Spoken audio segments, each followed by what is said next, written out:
Debate show देश का सवाल लेकर हाजिर हूं। मैं हूं मनीष अवस्थी। सिर्फ 70 साल पहले भारत को आजादी मिली, तब देश के पास अपनी जरूरतें पूरी करने के लिए भी संसाधन नहीं थे।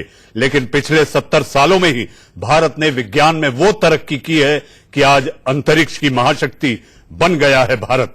कुछ घंटों के बाद ही भारत का मिशन मून शुरू हो जाएगा। 10 साल बाद दूसरी बार चंद्रयान मिशन भेजा जा रहा है। आज इस चर्चा में चंद्रयान की तो बात करेंगे ही, लेकिन साथ ही इसे अंजाम तक पहुंचाने वाले राजनीतिक नेतृत्व की भी चर्चा करेंगे।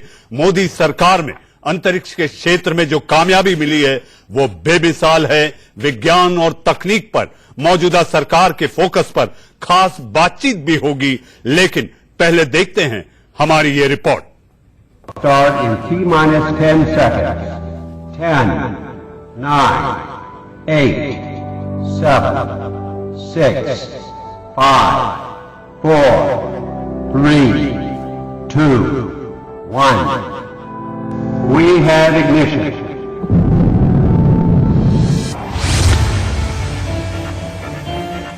अंतरिक्ष में तेजी से बढ़ते भारत के कदम और कदम दर कदम नई मंजिलें।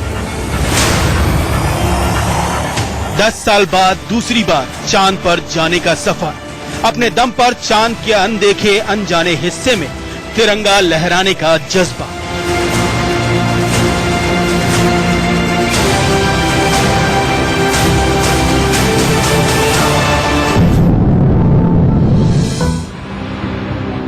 मिशन मून नए भारत के हौसलों की नई उड़ान है। इसके साथ ही भारत अंतरिक्ष में लंबी छलांग लगाने को तैयार है।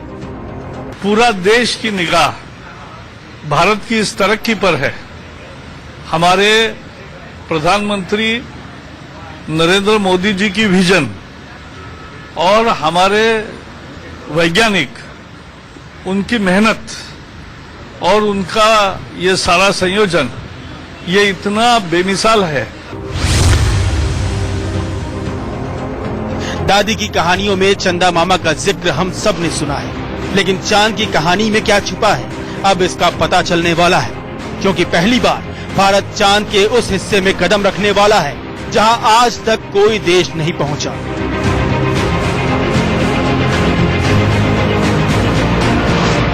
ये चांद का साउथ पोल यानी दक्षिणी ध्रुव है, अंधेरे में डूबा और रहस्य की अनगिनत परतों में लिपटा। लेकिन कुछ दिनों बाद इसकी एक एक तस्वीर दुनिया के सामने होगी। इस लिहाज से भारत का मिशन मून न सिर्फ देश के लिए बल्कि पूरी दुनिया के लिए एक बड़ी कामयाबी साबित होने जा रहा है। जो चंद्रमा का जो सरफेस पे जो मिनरल्स है उसका स्टडी हमें पता नहीं है। फिर वहां पे अगर जो पानी है, जो वाटर मॉलिक्यूल्स है या हाइड्रोक्सिल मॉलिक्यूल्स चंद्रयान 1 का जो डिस्कवरी था, वो भी वहां पे किस मात्रा में है, ये भी जानना बहुत जरूरी है। कामयाबी के इस अध्याय की अहमियत आपको बताएंगे, लेकिन पहले आपको समझाते हैं कि चंद्रयान 2 में क्या खास है और ये किस तरह अपना सफर पूरा करेगा। चंद्रयान 2 के 3 हिस्से हैं। पहला हिस्सा है ऑर्बिटर, जो 100 किलोमीटर की ऊंचाई पर चांद की परिक्रमा करेगा। दूसरा हिस्सा है लैंडर, जिसे विक्रम साराभाई के नाम पर विक्रम नाम दिया गया है। ये चांद की सतह तक जाएगा। और तीसरा हिस्सा है रोवर, जिसे प्रज्ञान नाम दिया गया है। ये चांद की सतह पर चलेगा और तस्वीरें भेजेगा। जो मिशन है, जो तीनों ही जो सेगमेंट है जो मैं पहले बोला, जो ऑर्बिटर, रोवर और विक्रम लैंडर और रोवर, ये तीनों ही इंडिया में बना है। किसी देश का इस तरीके से डायरेक्टली इस तरीके से हेल्प जिसको बोलते हैं, जो सहायता नहीं लिया गया। चंद्रयान 2 श्रीहरिकोटा प्रक्षेपण केंद्र से लॉन्च किया जा रहा है। इसे भारत के बाहुबली रॉकेट यानी GSLV Mk3 से लॉन्च किया जाएगा। Start in T-10 seconds. 10, 9, 8, 7, 6, 5, 4, 3, 2, 1. We have ignition. Launching के बाद चंद्रयान पृथ्वी की कक्षा में पहुंचेगा और 16 दिनों तक ये पृथ्वी की परिक्रमा करते हुए चांद की तरफ बढ़ेगा। 16 दिन बाद चंद्रयान 2 पृथ्वी की कक्षा से बाहर निकल जाएगा और अगले 5 दिनों बाद वो चांद की कक्षा में पहुंच जाएगा और इस तरह 27 दिनों तक चक्कर लगाते हुए चंद्रयान चंद्रमा की सतह के नजदीक पहुंच जाएगा। चांद का चक्कर लगाते हुए चंद्रयान 4 दिनों में उसके सतह के पास पहुंच जाएगा। चांद की सतह के नजदीक पहुंचने पर चंद्रयान में जुड़ा लैंडर उस जगह की पहचान करेगा जहां उसे उतरना है, लेकिन इस पूरी प्रक्रिया में उसे 4 दिन और लगेंगे। इसके बाद लैंडर ऑर्बिटर से अलग हो जाएगा और चांद की सतह पर उतर जाएगा। लैंडिंग के बाद विक्रम का दरवाजा खुलेगा और वह रोवर यानी प्रज्ञान को बाहर कर देगा, जो वैज्ञानिक परीक्षणों के लिए चांद की सतह पर निकल जाएगा। और इसके साथ ही इसरो को तस्वीरें मिलनी शुरू हो जाएंगी, यानी लॉन्च के 52 दिनों बाद चांद पर रोवर मौजूद होगा और 14 दिनों तक एक्टिव रहकर अपनी पड़ताल करेगा। इस दौरान वो कुल 500 मीटर कवर करेगा। दूसरी तरफ ऑर्बिटर चंद्रमा की कक्षा में 100 किलोमीटर की ऊंचाई पर उसकी परिक्रमा करता रहेगा, जो वहां 1 साल तक एक्टिव रहेगा। चंद्रयान 2 इसरो के वैज्ञानिकों की एक ऐसी उपलब्धि है जिस पर देश को गर्व है, क्योंकि इस कामयाबी पर दुनिया चकित है और हमें सलाम कर रही है। Bureau report, India news. चांद का नाम सुनते ही उसका जीवन और कल्पनाओं पर सीधा असर होता है। चांद को देखते ही करवा चौथ मनाया जाता है, तो चांद के दीदार के बाद दुनिया भर में ईद मनाई जाती है। बचपन में मां लोरी गाकर मामा कहकर पुकारती है, तो आप ये समझिए कि फिल्मों में प्यार और खूबसूरती का प्रतीक भी चंदा है। जी हां, इतना ही नहीं तो ज्योतिष में इसका महत्व मन के कारक के रूप में भी माना गया है। तो बस यही बात को लेकर मुझे लगता है कि प्रधानमंत्री नरेंद्र मोदी ने भी ठाना अपने मन की बात कि भारत दिखाएगा दुनिया को दम। इसलिए आज मैं देश का सवाल नहीं, दुनिया का जवाब लेकर आया हूं, दुनिया को जवाब देने कि मोदी है तो मुमकिन है। चांद के पार चलो, चलो तैयार हो, चांद के पार चलो। इसी कार्यक्रम को आज मैं आगे बढ़ाऊं। इसके पहले मेरे साथ स्टूडियो में कई सारे मेहमान हैं। मेरे साथ बीजेपी का पक्ष रखने के लिए हैं बीजेपी प्रवक्ता नवीन कुमार, मेरे साथ रवि गुप्ता साहब जो कि पूर्व डीआरडीओ वैज्ञानिक हैं। वो बताएंगे कि आखिर ये चंद्रयान न केवल भारत बल्कि पूरी मानवता के लिए कितना महत्वपूर्ण है। मेरे साथ स्टूडियो में करिश्मा कौशिक जो कि एक ज्योतिषाचार्य हैं, वो बताएंगे कि आखिर चंदा मामा कुंडली में वो कैसे प्रभाव डालते हैं और उसका क्या क्या असर होता है। आप ये भी कह सकते हैं कि आखिर वैज्ञानिकों के आंगन में ज्योतिष का क्या काम, लेकिन महत्व चंद्र का है, सूर्य का है, क्योंकि 12 ग्रह हमारी कुंडलियों को प्रभावित भी करते हैं। मेरे साथ स्टूडियो में सपना बिष्ट मौजूद हैं। सपना बिष्ट हैं जो कि स्पेस साइंटिस्ट रिसर्चर हैं और वो बताएंगी कि आखिर भारत की ये कोशिश कितनी बड़ी छलांग है। रवि गुप्ता साहब, सबसे पहला सवाल आपसे मुझे लगता है, क्योंकि दर्शकों को आज बहुत सारी जानकारी इस कार्यक्रम में सुननी है। आमतौर पर मेरे कार्यक्रम में बहस होती है, चीख पुकार होती है, लेकिन आज केवल जानकारियों से भरा पिटारा लेकर मैं आया हूं, दुनिया को जवाब। रवि गुप्ता साहब, चंद्रयान 2 क्यों? चंद्रयान 2 हमारे जो अंतरिक्ष को के बारे में जानकारी हासिल करने का जो सिलसिला शुरू हुआ था एक छोटे छोटे रॉकेट से हमारी स्वतंत्रता के बाद, और जब इंडियन स्पेस रिसर्च ऑर्गेनाइजेशन की स्थापना हुई तब से लेकर अब तक ये अभी तक का सबसे लंबी छलांग होगी जहां तक जानकारी का सवाल है, जहां तक स्पेस को हमने उसके बारे में जानने का सवाल है, जहां तक टेक्नोलॉजी का सवाल है और जहां तक उससे मिलने वाले जो हमारे फायदे हैं उनका सवाल है। ये एक बहुत बड़ी छलांग होगी, इसमें कोई शक नहीं है। ऐसा क्यों है? अंतरिक्ष में जब हमने काम शुरू किया भारत ने, तो बाहर के देशों ने अक्सर कहा कि भाई आप क्यों कर रहे हैं, बहुत महंगी चीज है ये, आप तो एक अंडर डेवलप्ड कंट्री हैं, आप डेवलपिंग कंट्री हैं। पहली बात तो ये है कि ये अंडर डेवलप्ड और डेवलपिंग का सिलसिला ही गलत है, बहुत गलत चीज है कहना। हम डेवलप्ड रहे हैं, मानसिक रूप से, आध्यात्मिक रूप से हमेशा डेवलप्ड रहे हैं। Now coming back to the scientific knowledge, see ये जो आपका चंद्रमा पे जाने का जो हमारा इस समय उद्देश्य है, ये कई बहुउद्देशीय मिशन है। पहली बात तो चंद्रमा की सतह है, वहां कैसा है उसका टोपोग्राफी है, वहां पे क्या मिनरल्स हैं। हम देश भारत पूरे विश्व में ये जानकारी हासिल करने वाले और ये सिद्ध करने वाले पहले देश बने हैं कि चंद्रमा पे जल है।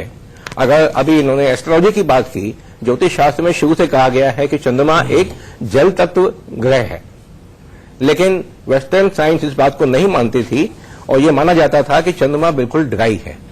भारत के चंद्रयान 1 मिशन ने ये बियॉन्ड डाउट सिद्ध कर दिया कि चंद्रमा पर जल है। कितना है, कहां है, वो बात की बात है, लेकिन जल है। तो इस तरह से ये एक बहुत महत्वपूर्ण मिशन है इस जानकारी के लिए भी, क्योंकि जल का होने का महत्व कारण इसलिए नहीं है कि कल को हम वहां जाके बसेंगे। इस पे हमें जानने की आवश्यकता है कि चंद्रमा हमारे निकट का सबसे नजदीकी ग्रह है। अंतरिक्ष में 3 लाख मैं किलोमीटर। आपसे ये भी पूछूंगा रवि साहब, देखिए जैसा कि दोनों एक दूसरे के पूरक हैं, चंद्र और सूर्य, और आपके नाम में रवि है, ढेर सारी जानकारियां आप देंगे, ऐसा विश्वास आपके साथ। अब मुझे लगता है कि नवीन कुमार जो कि काफी खुश दिखाई दे रहे हैं, क्योंकि आज दोनों एक दूसरे के पूरक हैं, चंद्र और सूर्य, और आपके नाम में रवि है, ढेर सारी जानकारियां आप देंगे, ऐसा विश्वास आपके साथ। अब मुझे लगता है कि नवीन कुमार जो कि काफी खुश दिखाई दे रहे हैं, क्योंकि आज सब कुछ इनके नाम है, मोदी है तो मुमकिन है। नवीन जी, चंद्रयान 2। मनीष भाई, ये बात तो सही कही आपने कि मोदी है तो मुमकिन है। जो काम विश्व में किसी ने नहीं किया वो काम मोदी की सरकार कर रही है, तो बड़ी बात है, उपलब्धि है, और पूरा विश्व इसीलिए नतमस्तक है। नरेंद्र भाई मोदी को विश्व में सबसे शक्तिशाली मजबूत नेता इसलिए माना जाता है कि जहां 130 करोड़ लोग उनके पीछे हैं, वहीं उनकी सोच इतनी प्रखर है, इतनी सोच उनकी परिपक्व है कि आने वाले 20 वर्ष बाद, 50 वर्ष बाद की योजना वो अब बना करके चलते हैं। आपने सही कहा था कि चांद का महत्व जो है राशि में, ग्रह में, सूर्य और चांद एक दूसरे के पूरक है, और ये भी सही कहा था आपने। लेकिन उसमें एक बात और भी, क्योंकि अभी श्रावण मास शुरू होने वाला है और महादेव के सर पे चंद्रमा विराजमान होते हैं, सभी जानते हैं, उसका भी एक बड़ा महत्व, बाद में श्रावण पे चर्चा करेंगे, तब करेंगे। लेकिन मैं एक बात कहना चाहता हूं, हमने एंटी स्पेस मिसाइल बनाई, उसको स्पेस में लेकर के गए। बेशक कुछ लोगों ने पहले, हम उसके अंदर तीसरे देश बने हैं विश्व के अंदर, कुछ लोगों को आपत्ति हुई होगी, कुछ लोगों ने कहा भी इसका नहीं, कई मुल्कों की नींद भी उड़ गई। हाँ, मैं वही कह रहा हूं, कुछ देशों को, कुछ लोगों को, हमारे उनके साथ जुड़ी पॉलिटिकल पार्टी को भी आपत्ति हुई होगी। अब वो है नहीं, इसलिए उसकी चर्चा नहीं करूंगा, लेकिन देश के लिए बहुत उपयोगी है। जो योजना जो देश के हर नागरिक के हित में है, वो काम नरेंद्र भाई मोदी की सरकार कर रही है। उन्होंने चाहे स्पेस में एंटी स्पेस मिसाइल को लेकर के जाने का काम किया हो, या विश्व में पहली बार चंद्रयान 2 जो अभी रात आज यानी कि तड़के 2:51 पर शुरू होगा, सब देखेंगे उसे, और लाइव भी चलेगा श्रीहरिकोटा से। आप भी मेरे ख्याल से उस समय तक रहने वाले हैं। हम तो कल से ये खबर चला रहे हैं कि इतना महत्व, चंद्रयान का पूरा कवरेज 2:00 रात को 51 पर देश का, मैं समझता हूं कि हर व्यक्ति टकटकी लगाए देख रहा होगा उस सफलता को, जिस सफलता में एक चीज आपकी जानकारी ठीक कर दूं, नवीन जी, का नाम जुड़ा है, और मोदी सरकार का। नवीन जी, आपकी एक जानकारी में और एडिशन कर दूं कि ये न केवल भारत के दर्शक, भारत के लोग, सारा विश्व टकटकी लगाए हमारे वैज्ञानिकों के इस उपक्रम और उनकी गौरव गाथा को देखेगा कि सारा विश्व तो देख ही रहा होगा। वो 130 करोड़ लोग जो भारत के नागरिक हैं, या फिर वो लोग जो विदेशों में भारतीय हैं, उनके जो तिरंगा उनके मन में बसता है, उस भारतीय का सीना और गर्व से गौरवान्वित होगा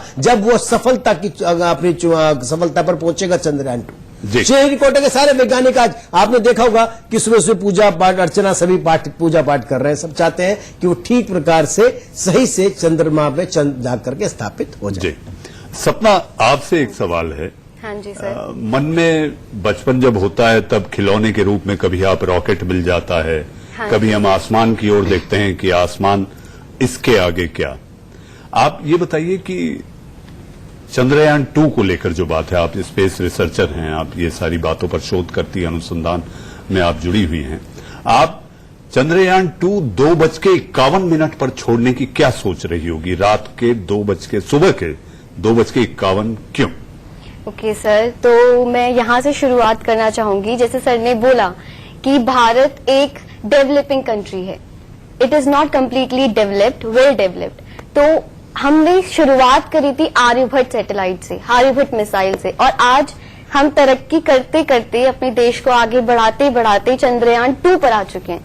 जहां हमने चंद्रयान 1 पे इतनी उपलब्धि हासिल करी कि नासा के साइंटिस्ट आकर हमें कॉन्ग्रेचुलेट करके गए, हमारा आप बोल सकते हैं कि हमारा धन्यवाद करके गए कि हमने विश्व को ये जानकारी दी कि मून पर हमारे लूना पर, Luna is one of the another name for the moon, वहां पर पानी हमें मिला। तो उसी चीज को आगे बढ़ाते हुए और इंफॉर्मेशन निकालने के लिए हमने चंद्रयान 2 को बनाया। अब बात रही कि हम 251 पर ही क्यों लॉन्च कर रहे हैं, तो बहुत सारे एस्पेक्ट्स होते हैं, क्लाइमेट, वेदर, स्पेस का हलचल की कोई डेब्राई या कोई ऐसी चीज तो नहीं है जो हमारी मिसाइल को या हमारे यान को ये लगातार मॉनिटर किया जा रहा है। हाँ जी, ये लगातार मॉनिटर करा जाता है कि कुछ ऐसी हलचल ना हो जिसकी वजह से उसके मूवमेंट पे या उसके पाथ पर कोई भी दिक्कत आए।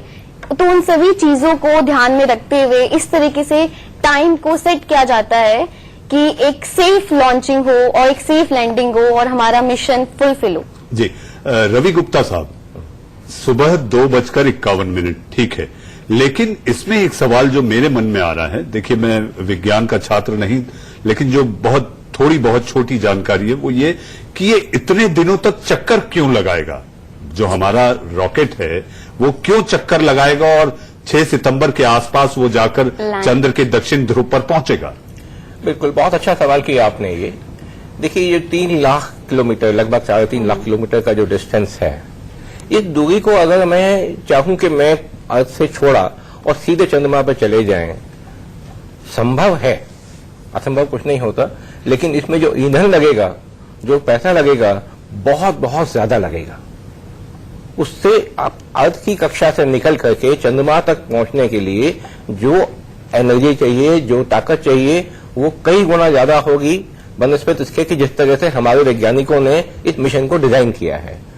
देखिए, मैंने पहले भी कहा कि हमारा जो स्पेस प्रोग्राम रहा है शुरू से ही बाकी दुनिया के स्पेस प्रोग्राम से बिल्कुल अलग रहा है। उसमें से एक जो कि मायने में अलग है, एक मायने है लो कॉस्ट।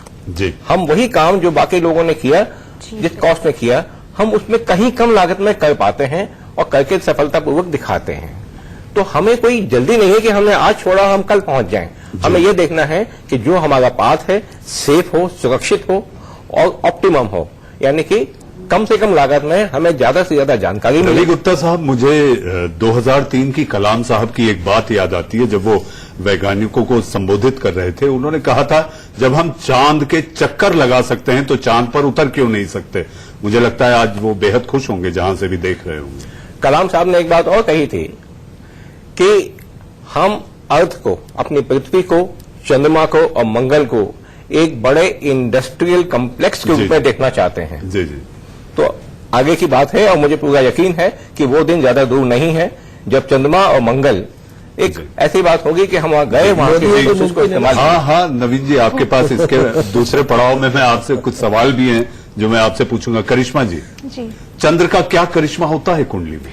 देखिए, चंद्रमा सबसे पहले तो जो ज्योतिष के अनुसार होता है उसको एक ग्रह मानते हैं। विज्ञान में इसको ग्रह नहीं मानते हैं, मगर चंद्रमा जो होता है वो ग्रह ही होता है ज्योतिष में, क्योंकि 9 ग्रह हैं जिसमें से कि हम 7 ग्रह मानते हैं, कि राहु केतु को हम छाया ग्रह मानते हैं, ग्रह नहीं मानते हैं। तो इसीलिए चंद्रमा जो होता है एक तो मन का कारक होता है, 4th हाउस कुंडली में रिप्रेजेंट करता है। अब 4th हाउस जो रिप्रेजेंट करता है उसमें क्या क्या रिप्रेजेंट करता है? मकान, वाहन, मदर का कारक होता है और किसी भी महिला का कारक होता है चंद्रमा। और चंद्रमा को बहुत ज्यादा चंचल माना जाता है क्योंकि ये एक राशि में केवल 2.5 दिन रहता है। और मन जो होता है, आपने देखा होगा, हमारा मन आज यहाँ है और 1 सेकंड में कहीं और है। आज आप विदेश में बैठे हैं, आज आप कहीं और दूसरी कंट्री में बैठे हैं, एक मिनट में आपके थॉट्स चेंज होते हैं। और वही सारी चीजें चंद्रमा के साथ होती हैं। चंद्रमा 2.5 दिन तक सिर्फ एक राशि में रहता है और सबसे फास्टेस्ट मूविंग प्लैनेट है ज्योतिष के अनुसार। तो इसीलिए चंद्रमा का बहुत ज्यादा महत्व है। और सबसे बड़ी बात यह है कि विज्ञान ये चीज अब डिस्कवर कर रहा है। कुंडली में चंद्रमा कहाँ बैठे ये मैं डिस्क्लोज नहीं कर सकती, मगर विज्ञान अब डिस्कवर कर रहा है कि इस पे वाटर एलिमेंट है, मगर ज्योतिष के अनुसार ये वाटर का ही कारक माना गया है। ऐसा कहा जाता है ये दूध का भी कारक होता है, तो दूध घर में नहीं उबलना चाहिए, नहीं तो चंद्रमा खराब हो जाता है कुंडली में। जी, तो इस वक्त हो चला एक छोटे से ब्रेक का देश का सवाल नहीं, आज मुझे ये लाइन बदलनी पड़ रही है क्योंकि दुनिया को जवाब में लगातार ये चर्चा जारी है ब्रेक के बाद। बजाया है, उससे दुनिया के बड़े मुल्क जैसे अमेरिका, रूस, चीन ये सब घबराए हुए हैं और इनकी भी नजरें केवल हमारे आज के इस सफल अभियान को लेकर टिकी हुई हैं कि आखिर भारत इतना बड़ा कारनामा कैसे कर पाया। इसी पर चर्चा पर फिर लौटते हैं, लेकिन गुलजार साहब ने लिखा है, मैं आज कहीं पढ़ रहा था, गुलजार साहब ने कहा है कि चांद पर तो मेरा कॉपीराइट है। तो आप देखिए कि चांद न केवल वैज्ञानिक दृष्टि से बल्कि हर मानव के जीवन में भी इसका कितना प्रभाव है ये साफ दर्शाता है। नवीन जी, मेरा आपसे सवाल, मंगलयान हो, चंद्रयान हो, 2013 में तो तैयारी भी हो गई थी। मैं रवि जी के पास आऊंगा कि आखिर 2013 में ये क्यों नहीं जा सका, लेकिन ये सारा क्रेडिट कांग्रेस को भी तो जाता है। कांग्रेस ने तो अभिनंदन की ट्रेनिंग का भी क्रेडिट लिया था साहब, कांग्रेस की क्या बात करेंगे, उसको क्रेडिट से भी जाना चाहिए। मुझे देश की आजादी के बाद देश के अंदर जो भी कुछ हुआ सबके लिए तो कांग्रेस को मंगलयान जो था वो कांग्रेस को आप क्रेडिट नहीं देंगे? नहीं, हम तो सबके लिए दे रहे साहब। देश की आजादी के बाद देश में जो भी कुछ हुआ, पराक्रम हमारे वैज्ञानिकों का है, ठीक है, लेकिन सरकार की नीयत और नीति भी तो थी। मैं वही कह रहा हूं, आपको पोखरण हुआ था, पॉलिटिकल विल पावर थी, क्यों नहीं थी? सबसे शक्तिशाली प्रधानमंत्री इंदिरा गांधी जी को कहा जाता था, क्यों नहीं किया गया पोखरण का टेस्ट? भाई अटल जी की सरकार आई, भाजपा के नेतृत्व में सरकार बनी, पोखरण का टेस्ट हुआ, ये भाजपा की पॉलिटिकल विल है। अगर हम यहां पर नरेंद्र भाई मोदी ने स्पेस, आज आपका विरोध करने वाला कोई नहीं है नवीन जी, आप निश्चिंत होकर, ये खुला स्पेस मिला हुआ है आपको खुला स्पेस मिला हुआ है नवीन जी। मनीष भाई, मेरा ये कहना है, स्पेस तो हमने खुद अर्जित किया है और देश की जनता ने स्पेस दिया है। और मैं ये भी कहना चाहता हूं कि हमारा विरोध करने के लिए किसी की आवश्यकता नहीं है, देश की जनता का विरोध करना छोड़ दे, बस इसी में काम हो जाएगा। मेरा यह कहना है कि देश की जनता के हित में था ना पोखरण का टेस्ट करना, क्यों नहीं किया गया? कांग्रेस के शासन में किया तब जब भाजपा की सरकार आई, अटल बिहारी वाजपेयी की सरकार थी। विदेशी प्रतिबंध लगने के बाद, कितने सारे आर्थिक प्रतिबंधों के बावजूद हमने पोखरण का टेस्ट किया। एक दूसरा, आपको एंटी स्पेस मिसाइल का क्या आप कांग्रेस का कहूंगा, अब यही कहेंगे ना कांग्रेस ने शुरू किया था, क्यों नहीं भैया आप उसको कर पाए टेस्ट, और क्यों उसको तैयार नहीं कर पाए? सब कुछ था ना आपके पास, उसके लिए पॉलिटिकल विल चाहिए। वो पॉलिटिकल विल थी नरेंद्र भाई मोदी के बीच। आज हम चंद्रयान 2 लेकर के जा रहे हैं, आप कहें कांग्रेस ने शुरू किया था, भाई इसके लिए आपको तैयार करने में किसने रोका था 10 साल तक? किसी ने रोका था? एंटी मिसाइल की बात की, मेरे साथ चंडीगढ़ से कर्नल दिनेश नैन भी जुड़ चुके हैं। कर्नल साहब, आपका स्वागत है। मोदी है तो मुमकिन है, चंद्रयान 2। Thank you Manish ji. मैं समझता हूं कि यह बहुत गौरव की बात है मनीष कि आज 2:51 पे रात को हमारा चंद्रयान 2 GSLV के माध्यम से स्पेस में जाने वाला है। इससे पहले जो हमारा चंद्रयान 1 गया था, अगर उसकी भूमिका को आप थोड़ा सा देखें, जिसके ऊपर की प्रोग्रेस करके अब चंद्रयान 2 जा रहा है, तो साइंटिफिक तरीके से अगर हम उसके ऊपर थोड़ा सा अध्ययन करना चाहें तो मैं ये कहूंगा कि चंद्रयान 1 के अंदर जब हम लोगों ने उसको अक्टूबर 2008 में छोड़ा था, उसके बाद में उसके पीछे पीछे अगर आपको याद हो तो अमेरिका ने दूसरा सैटेलाइट छोड़ा था जो चांद के लिए रवाना किया था, और जिसका नाम था एल क्रॉस सैटेलाइट था। और वो एल क्रॉस सैटेलाइट जाकर के चांद पे जब पहुंचा तो उसका ल्यूनर रिकनेसेंस ऑर्बिटर जो था वो, और हमारे वाला जो ऑर्बिटर था अपना चंद्रयान 1 का, इन दोनों ने मिलकर के जब एक एस बैंड के अंतर्गत फोटो खींची वहां की, तो इनको मालूम चला कि चांद के अंदर, साउथ पोल के अंदर बर्फ के रूप में पानी है। यहां पे यह पानी का एस्टेब्लिशमेंट हुआ था। दूसरा, इसके बाद में अगर अभी तक आप देखो, चाहे वो अमेरिका हो, चाहे सबसे पहले रशिया गया हो वहां। कर्नल साहब, मेरा आपसे सवाल है। कर्नल साहब, मेरा सवाल है कि ये मानवीय सभ्यता के लिए तो बहुत बड़ी खोज और अनुसंधान का विषय है, क्या रक्षा के तौर पर चंद्रमा का कोई उपयोग हो सकता है? ये सब कुछ देखिए मनीष, वैसे देखा जाए तो 1967 के अंदर 1967 में यूएनओ का एक रेजोल्यूशन सभी देशों ने माना था।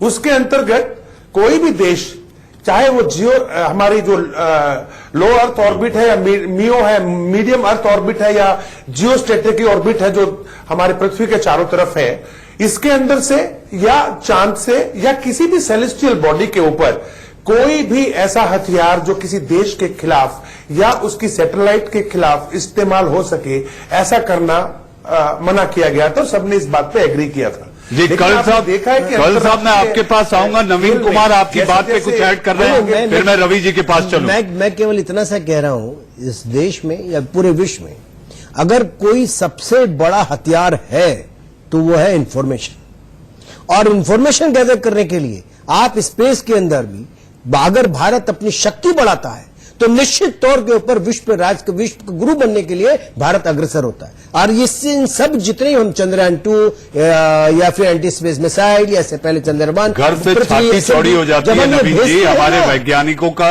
बिल्कुल उपक्रम और जो उनकी गौरव गाथा जितनी गाई जाए जब हम उतनी कम है। तो वहां से जो इन्फॉर्मेशन आती है दुनिया के 4 बड़े मुल्कों में भारत शुमार होने जा रहा है। भारत विश्व में अकेला ऐसा देश होगा रवि जी, अब जो पहली बार जा रहा है। रवि जी, मेरा आपसे ये सवाल है कि ये जो खोज को लेकर बात हुई है कि खनिज भी वहां पर मिल सकता है, खनिज को लेकर टाइटेनियम, एल्युमिनियम, बात है हीलियम 3 एक ऐसा प्रोडक्ट देखा जा रहा है, तो क्या आपको लगता है कि इस खोज में हीलियम तक हम पहुंच पाएंगे? देखिए, ये तो हमें संभावनाएं इसमें बहुत नजर आ रही हैं। इसीलिए हमने एक मिशन को जो हमने प्लान किया है और हम चंद्रमा पर जाकर के वहां के मिनरल्स की जो है डिटेल में स्टडी करना चाहते हैं। यही कारण है कि हम साउथ पोल पे गए हैं, क्योंकि हमारे वैज्ञानिकों को ऐसा लगता है कि साउथ पोल पे पानी भी जम मिलने की संभावना ज्यादा है, वहां पे साइंस भी ज्यादा है। साइंस का मतलब वहां पे साइंटिफिक नॉलेज बहुत मिलने की संभावना है, और जो मिनरल्स की स्टडी है उनकी स्टडी करने के लिए भी ये बेहतरीन जगह है, इसमें कोई शक नहीं है। क्योंकि गुप्ता साहब मेरा एक और सवाल है।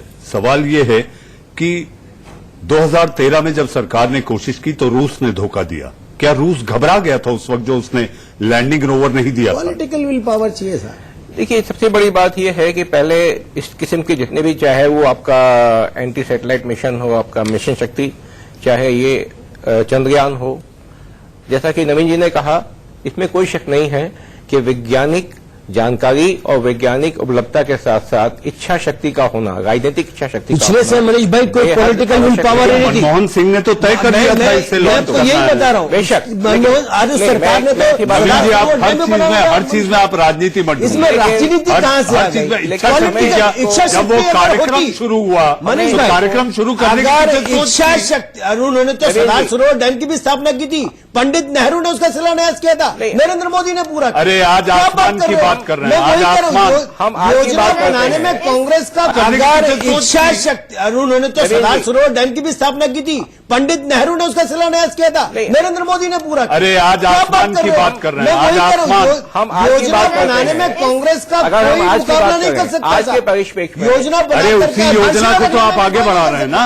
आप उसी योजना को आगे बढ़ा रहे हैं आप। हम वही तो कह रहे हैं, उन्होंने योजना कितनी पूरी की।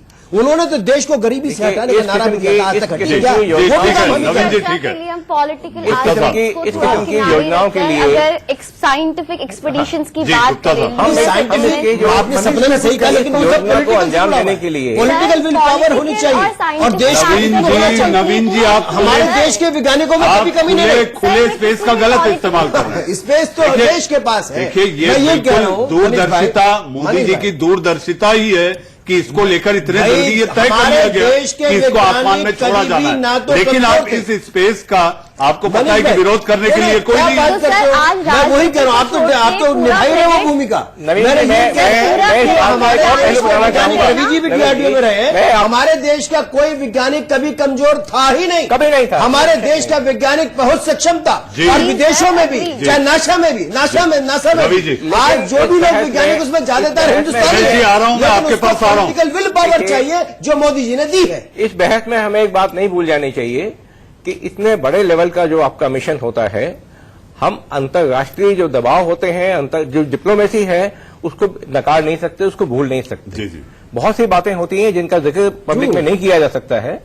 आपने बात की कि जीएसएलवी का हमें रशिया ने उस समय इंजन देने को मना किया, उसका दबाव अमेरिका से पड़ा। अगर आप कहें कि साहब हमारा कोई कंट्री एक्स बहुत अच्छा दोस्त है, कंट्री वाई बहुत अच्छा दोस्त है, देखिए डिप्लोमेसी में जो भी दोस्ती होती है, मित्रता होती है, ये उन एक तरह से उस संभावनाओं के ऊपर होता साहब, आप ये मानते हैं? आप ये मानेंगे रवि जी की बड़ी कहीं शक्ति ना है। कहीं अमेरिका, चीन, रूस ये सब परेशान होंगे आज के ये हमारे बिल्कुल होंगे।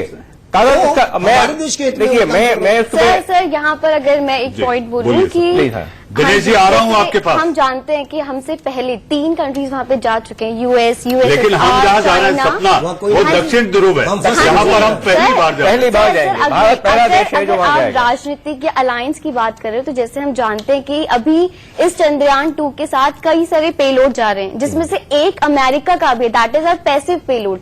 तो हम यहाँ से ये भी देख सकते हैं कि हम अलायंस बना रहे जी। हैं इन मिशंस के थ्रू भी।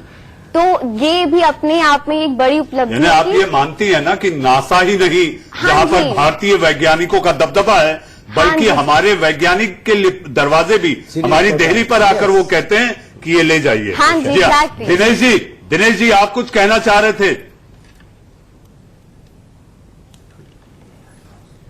देखिए मनीष, मैं इसका श्रेय देना चाहूंगा अपने पूर्व राष्ट्रपति श्री अब्दुल कलाम जी से साहब। लेके और आज तक के जितने भी हमारे साइंटिस्ट हैं, चाहे छोटे से छोटे साइंटिस्ट से लेके बड़े से बड़े साइंटिस्ट जो इस पूरे प्रोजेक्ट में लगे हुए हैं, मैं समझता हूं कि उनकी पूरी डिवोशन और उनकी जो पूरी मेहनत है उसका यह फल है कि आज भारत को छाती चौड़ी करके विश्व के सामने हम खड़े हो रहे हैं। ये श्रेय हमें उन्हें जरूर देना चाहिए। दूसरा, देखिए भारत जो कारनामा करके अभी आज चंद्रयान 2 पे पहुंचा है, इसमें सबसे बड़ी बात यह है कि चंद्रयान 1 में हमने 80 मिलियन यूएस डॉलर सिर्फ खर्च किए थे। तो ये लोग इसलिए घबरा गए, चाइना ने अपने मिशन में 180 मिलियन डॉलर खर्च किया जी, जी। और जो एल क्रॉस जो सैटेलाइट गया था लूनर पे यानी चांद के ऊपर अमेरिका का 2009 के अंदर, उसने 543 मिलियन डॉलर खर्च हुए। तो ये हैरान इस बात से है पूरा विश्व कि भारत के पास ऐसी कौन सी टेक्नोलॉजी है जो इतने सस्ते के अंदर ये लोग चांद पे पहुंच गए। ये सबसे बड़ी बात उनको हैरान कर रही है। जी, और जी, अच्छा हुआ कि रशिया ने दिनेश जी, मैं आपके जो है पास वो आता लेटर हूं। नहीं दिया। दिनेश जी, 2011 आपके पास में आता हूं मैं। करिश्मा, आखिर ग्रहों की ऐसी क्या स्थिति होगी जब ये करिश्मा हो पा रहा है? देखिए, ग्रहों की स्थिति की अगर मैं बात करूं तो ये जो ग्रहों की स्थिति है मूल नक्षत्र में होगा, जो 2:51 का समय है और जो कि क्या कहा जाता है ठीक ठाक होता है, कुछ ज्यादा खास नहीं होता। मगर ये है कि अगर आप कर रहे हैं तो वो तो देखिए विज्ञान ऑब्वियसली ज्योतिष को नहीं मानता है, तो इसमें हम तो इस चीज में राय नहीं रख सकते हैं। मगर ये है कि हाँ ठीक है, ग्रहों की जो स्थिति होगी वो बिल्कुल ठीक ठाक होगी, ऐसा कोई वो नहीं है, ज्यादा परेशानी वाली बात नहीं है। मगर ये बात देखने वाली है कि 16 तारीख की रात को यानी 17 तारीख की सुबह हम कह सकते हैं 1:02 से लेके और सुबह के 4:4 रवि जी, तक आप का डीआरडीओ में चंद्र ग्रहण होगा। जब इस तरह के बड़े अभियान होते हैं तो क्या कहीं ना कहीं मन में इन सारी बातों का भी ध्यान रखा जाता है कि भाई क्या नक्षत्र है, क्या, भले ही इसका सार्वजनिक तौर पे ऐलान ना हो लेकिन मन में सोच रहती है? नहीं, देखिए मैं बात कहूंगा कि जहां तक मैं डीआरडीओ के बारे में कह सकता हूं, इसमें कोई शक नहीं है कि जब ऐसे प्रोग्राम होते हैं हम जाके जितने भी जिस धर्म के भी लोग होते हैं अपने अपने ईश्वर को याद करते हैं जी, और प्रार्थना करते हैं कि सफलता मिले। ईश्वर को याद जरूर करते हैं, मगर लेकिन- ग्रह नक्षत्र नहीं चेक करते हैं, लेकिन क्योंकि ऐसा विज्ञान गैर ये सारी नक्षत्र चीजें जरूर नहीं चेक नहीं मानता किया है। जाता है। ये प्योरली साइंटिफिक बेसिस पे होता है। मैं ये नहीं कहूंगा कि ज्योतिष विज्ञान है या नहीं है, एक अलग बहस हो जाएगी वो। लेकिन जो जिसे हम विज्ञान मानते हैं, केवल उन्हीं वैज्ञानिक जानकारी के आधार पर हम वो समय चुनते हैं जो कि सफलता मिलने की संभावना सबसे अधिक हो। जैसे अभी बात किया हमने, सपना जी ने बड़ी अच्छी बात बताई, डेब्रिस का होना। कई मिलियन पीसेस डेब्रिस के हमारे चारों तरफ इर्द गिर्द घूम रहे हैं। अगर हमने उनका ध्यान नहीं रखा, आप स्पेस में चाहे कोई सैटेलाइट छोड़ना हो, चाहे मून मिशन हो, अगर आप उनकी जानकारी नहीं रखेंगे, उनको ट्रैक नहीं करेंगे और अपना जो समय है उसके अनुरूप ऐसा समय नहीं चूज करेंगे जो कि आप उनसे बिना टकराए हुए बाहर निकल सकें, तो कुछ ना कुछ दुर्घटना होने की संभावना बहुत अधिक रहेगी।